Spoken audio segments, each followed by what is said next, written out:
ਉਹ ਸੱਸ ਚੰਦਰੀ ਦਾ ਫਾਹਾ ਗਲੋਂ ਲਾਵੇ ਜੱਟਾ ਇਕੱਠੇ ਕਰਾਂਗੇ ਡਰਾਈਵਰੀ ਮੇਰਾ ਵੀ ਲਾਇਸੈਂਸ ਤੂੰ ਬਣਾਵੇ ਜੱਟਾ ਇਕੱਠੇ ਕਰਾਂਗੇ ਡਰਾਈਵਰੀ ਹੋ ਪੀਣ ਨੂੰ ਜੇ ਮਿਲੇ ਬਿੱਲੋ ਚਾਹ ਤੇਰੇ ਹੱਥ ਦੀ ਕਾਲੇ ਮਾਲ ਵਾਂਗੂ ਜਿਹੜੀ ਅੱਖ ਖੜੀ ਰੱਖਦੀ ਨੀ ਅੱਖ ਖੜੀ ਰੱਖਦੀ ਹੋ ਕੈਟ ਦੀ ਕਢਾ ਦੂੰ ਫਿਰ ਲੇਰ ਬੱਲੀਏ ਨੀ ਜੇ ਤੂੰ ਅੱਖਾਂ ਸਾਵੇਂ ਹੋਵੇਂ ਡਾਲਰਾਂ ਦੇ ਲਾ ਦੂ ਜੱਟ ਤੇਰ ਬੱਲੀਏ ਨੀ ਜੇ ਤੂੰ ਅੱਖਾਂ ਸਾਵੇਂ ਹੋਵੇਂ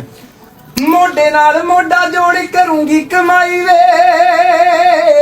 ਦੇਖੀ ਕਿਵੇਂ ਜਾਂਦੀ ਫਿਰ ਮੌਰਗੇਜ ਲਾਈ ਹਾਈਵੇ ਮੌਰਗੇਜ ਲਾਈ ਵੇ ਉਹ ਮੈਨੂੰ ਸੋਚ ਸੋਚ ਚੜੀ ਜਾਂਦਾ ਚਾਵੇ ਜੱਟਾ ਇਕੱਠੇ ਕਰਾਂਗੇ ਡਰਾਈਵਰੀ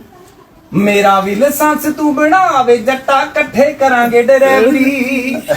ਹੋ ਲੌਂਗ ਨੋਜ਼ ਪੀਟ ਦੀ ਤੂੰ ਚਾਬੀ ਬਿੱਲੋ ਫੜਨੀ ਹੋ ਲੈਣ ਲਈ ਲਾਇਸੈਂਸ ਤੂੰ ਤਿਆਰੀ ਬਿੱਲੋ ਕਰ ਹਾਂ ਤਿਆਰੀ ਬਿੱਲੋ ਕਰਨੀ ਹੋ ਗੱਲ ਡੋਗਰਾਂ ਦਾ ਲਾਉਂਦਾ ਨਹੀਂ ਓ ਦੇਰ ਬੱਲੀਏ ਨੀ ਜੇ ਤੂੰ ਅੱਖਾਂ ਸਾਵੇਂ ਹੋਵੇਂ ਡਾਲਰਾਂ ਦੇ ਲਾ ਦੂ ਜੱਟ ਤੇਰ ਬੱਲੀਏ ਨੀ ਜੇ ਤੂੰ ਅੱਖਾਂ ਸਾਵੇਂ ਹੋਵੇਂ